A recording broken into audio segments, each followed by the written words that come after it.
Não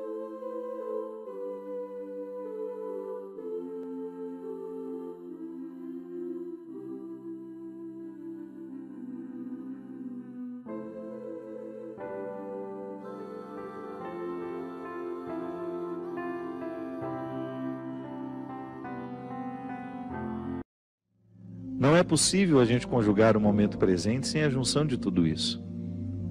E a conjugação do futuro, esse tempo que a gente nem sabe se vai ter, depende da articulação sábia do passado que nós tivemos com o presente que hoje a gente tem. É essa articulação que faz com que a gente tenha condições de dar passos, de caminhar, acreditando sempre que a mão de Deus nos sustenta, mas acreditando do jeito certo. Sempre que eu penso a providência de Deus, eu penso como um favor que nunca deixa de estar presente na minha vida, mas que ao mesmo tempo nunca retira a minha possibilidade de fazer a minha parte. Porque humanamente, minha gente, nós já aprendemos, até a psicologia e a pedagogia nos ensinam, que o bom educador nunca dá ao seu discípulo a lição pronta. Seria um crime contra o discípulo oferecer a ele a lição pronta. O mestre dá a certeza de sua presença, para retirar alguma dúvida, para poder ajudar a dissolver aquilo que está atrapalhando e prejudicando o aprendizado, mas em alguns momentos o discípulo terá de conviver com a sua solidão. O mestre se cala e se recusa a dar a resposta que nós tanto buscamos. Não é assim na vida? Há respostas que Deus só pode nos responder através do silêncio dele. Isso é mão de Deus também nos sustentando. Que às vezes a gente tem a ilusão, e isso é fruto de uma visão ingênua. Infelizmente, o discurso religioso ao longo da nossa vida pode nos colocar visões ingênuas de que Deus vai fazer tudo por nós, de que Deus faz isso, que Deus faz aquilo.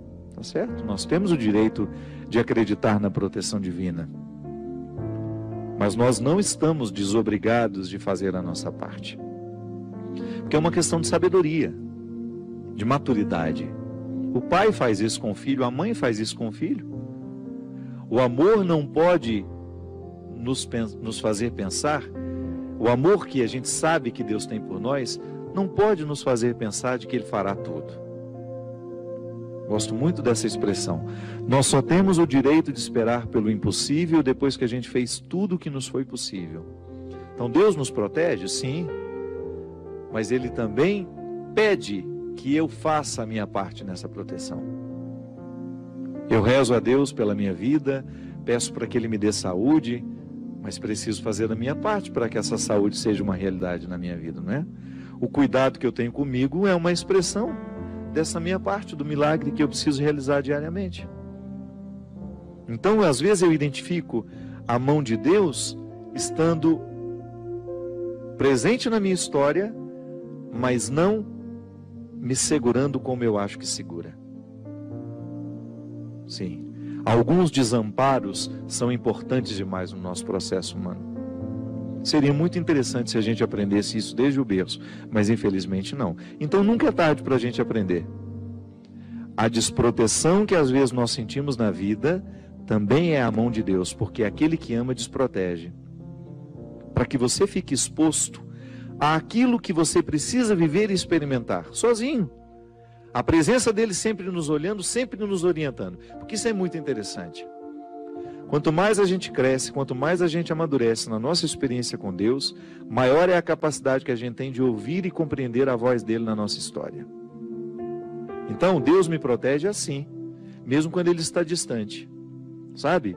Não é que ele fica distante, é que nós nos sentimos por causa das situações da vida. O contexto desfavorece perceber essa presença intensa na nossa vida. Então, aquele momento de desconsolo, ah, meu Deus, parece que eu estou abandonado pelo Senhor. Não é não. Esse desconsolo faz parte dessa proteção dele na nossa vida.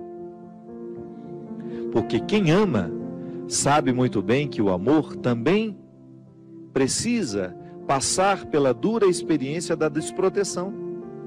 Porque excesso de amor desprotege. Não é assim que funciona? Quando uma pessoa é excessivamente protegida, no fundo, no contrário de tudo isso, existe uma desproteção, porque aquela pessoa não consegue amadurecer. Então ela vai ser eternamente ingênua, vai ficar eternamente acreditando que ela está dentro de um conto de fadas. E a vida não é um conto de fadas. Então acreditar na proteção de Deus não nos dá o direito de pensar que Deus fará tudo por nós, que caminhará por nós. Não. Ele vai estar sempre nos fortalecendo à frente dessas batalhas que nós precisamos enfrentar, mas nós estaremos na responsabilidade de realizar a parte que nos cabe. Foi assim com Moisés. Essa música cita Moisés, né? Foi essa mão que ajudou Moisés a dividir o mar em dois. Há nessa passagem uma riqueza muito grande que está em Êxodo. Quando Moisés está apavorado, porque ele retirou o povo do Egito e saiu na direção dessa terra protegida. Protegida não, prometida. Está vendo? Que também é um pouco protegida, né? A terra prometida seria alcançada, uma promessa que Deus fez a Moisés, desde que ele se encorajasse a retirar aquele povo da escravidão e atravessasse as dificuldades do deserto. Veja que quem já teve a oportunidade de ir a Israel sabe muito bem o que é o deserto.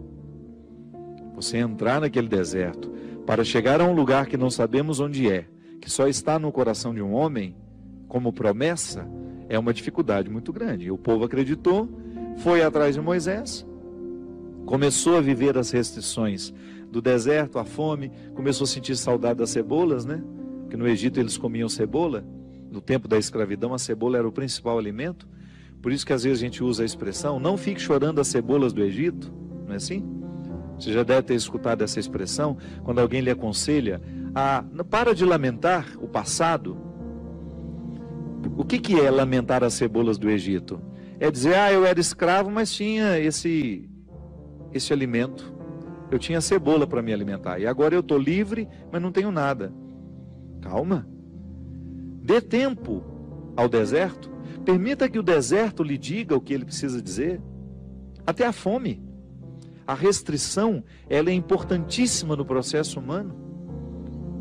A gente identifica o tempo todo que pessoas são estragadas porque não lhes faltou nada.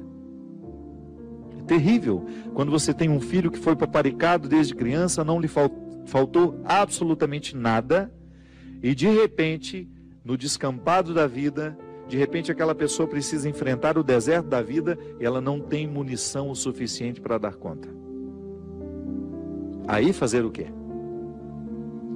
Como é que nós enfrentamos o deserto? Ali naquele momento, quando Moisés retira o povo da escravidão e se encoraja a levar este povo pelo deserto a caminho da terra prometida, ele também sente medo, ele também não sabe o que vai ser. Por isso ele o tempo todo, através das manifestações de Deus naquele momento da vida de Moisés, ele se comunica com Deus. São as epifanias, né? Que são essas manifestações gloriosas de Deus ali, através da realidade simples. É a sarça que arde, é a pedra que jorra água, enfim. Deus vai conversando com Moisés, vai dando a ele sinais de que ele está no caminho certo, mas não o priva da desproteção que o deserto lhe causa. Então, desprotegido naquele deserto, materialmente falando, ele pode firmar uma confiança em Deus que nenhum outro conforto havia dado. Está vendo como é interessante? Como a desproteção, a aparente desproteção, ela tem todo um cuidado reservado e de bastidores ali. Da mesma maneira como você que é pai, é mãe, e você cria uma restrição ao seu filho para que ele possa amadurecer. Não é assim? Às vezes você retira alguma coisa do seu filho para que ele sinta realmente a falta, para que depois ele tenha condições de valorizar depois. Volto a dizer, muitas pessoas dão errado na vida porque não lhes faltou nada. Aí você observa que quando falta demais também pode causar um desequilíbrio, uma falta de confiança na vida, nas pessoas. Enfim, é o equilíbrio que dá certo. Quando você começa a educar colocando proteção e aparentes desproteções, onde aquela pessoa terá de enfrentar a situação sozinha, ainda que você esteja vendo de longe. Eu enfrentei situações na minha vida extremamente difíceis, que não bastava o outro dizer, eu estou aqui. Por quê? Porque elas eram minhas.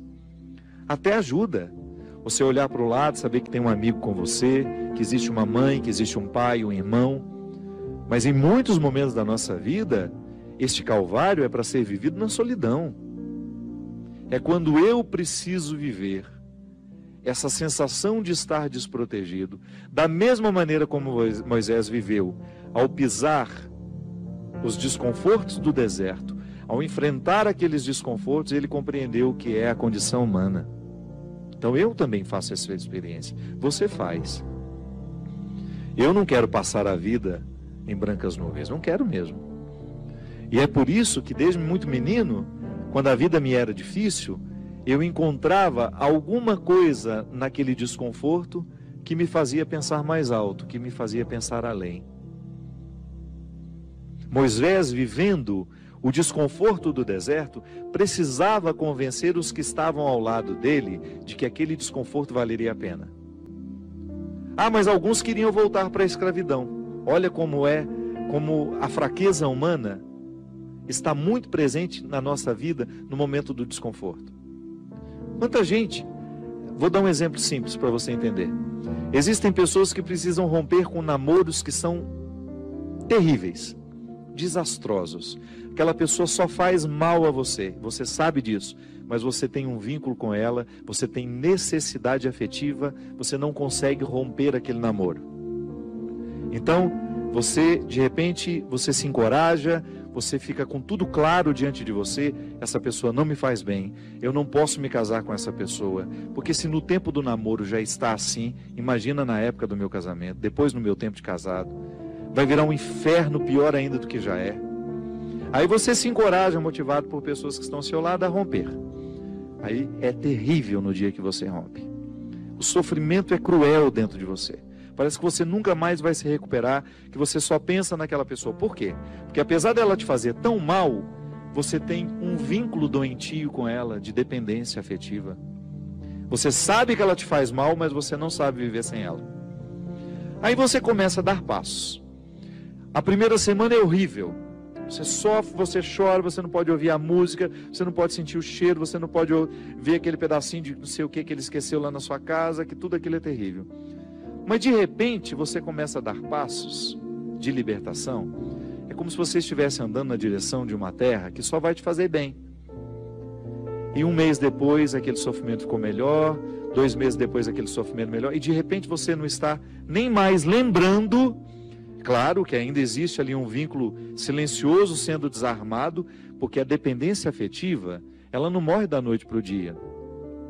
A gente precisa, é como se você fosse sufocando uma célula cancerosa com o processo da quimioterapia, sabe? Que você vai retirando a vida da célula cancerosa, que é a célula que nos mata.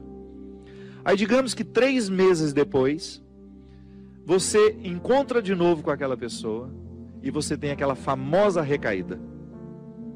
Aí pronto.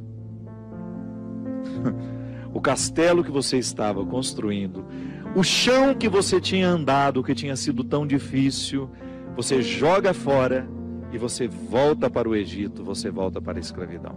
Você faz o mesmo que os companheiros de Moisés queriam fazer, voltar a comer a cebola, voltar a comer o alimento podre, estragado.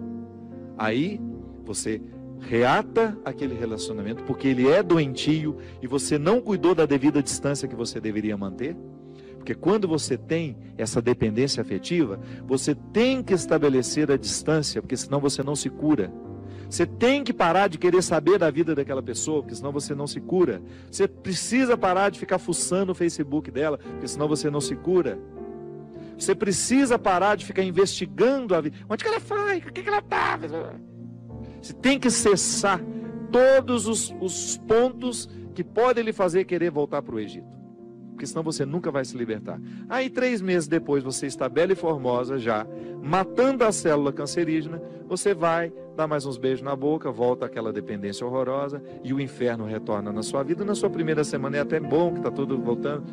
Daqui a pouco, minha filha, você está no inferno pior do que você estava 3 meses atrás. É assim.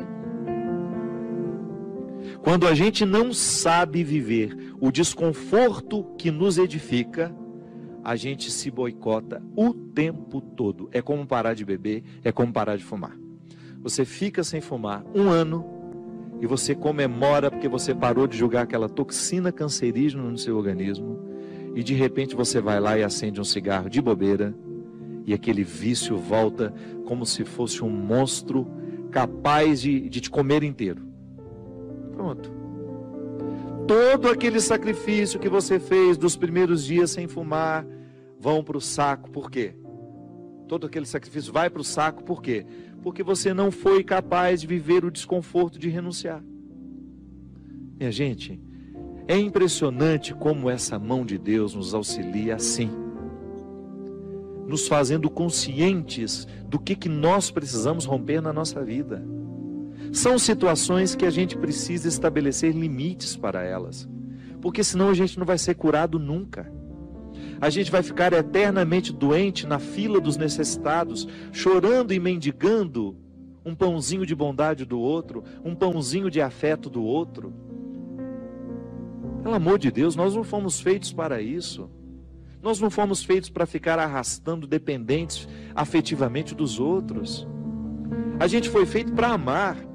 E o amor só tem sentido na nossa vida se for para nos edificar, se for para nos ajudar a atravessar o desconforto do deserto. Caso contrário, ele não faz sentido. Esse pseudo-amor, esse falso amor que às vezes a gente diz sentir um pelo outro, que não nos ajuda nos desconfortos do deserto. Eu preciso viver os meus desertos, você precisa viver os seus.